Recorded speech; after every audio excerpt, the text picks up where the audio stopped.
The Trojan horse first appeared in Homer's Odyssey and Virgil's Aeneid, a story about Greek soldiers using deception to capture the city of Troy.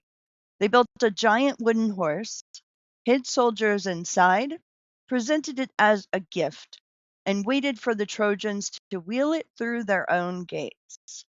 By the time anyone noticed, the war was already lost from the inside.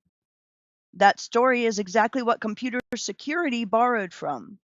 In 1974, a U.S. Air Force report on computer vulnerabilities introduced the term Trojan horse to the technical vocabulary. By the 1980s, real malicious programs were doing the same trick, presenting themselves as something useful, hiding something destructive inside, and waiting for the user to invite them in. So here's the precise classification you need for the SY0-701. Malware is the umbrella category, all malicious software. Underneath malware, there are sibling categories: viruses, worms, ransomware, spyware, rootkits, and Trojans. Trojans are not a type of virus.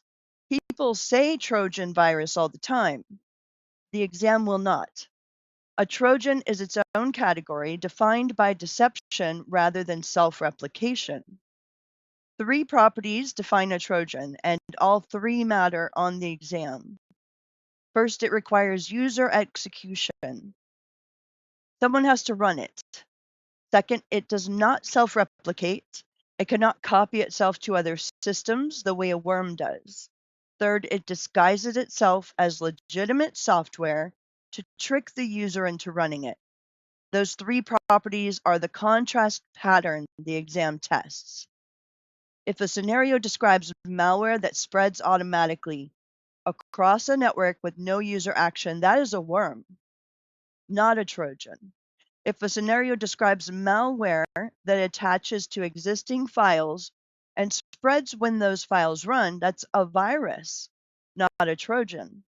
If a scenario describes a user installing something they thought was legitimate and then unwanted behavior follows, that is a Trojan.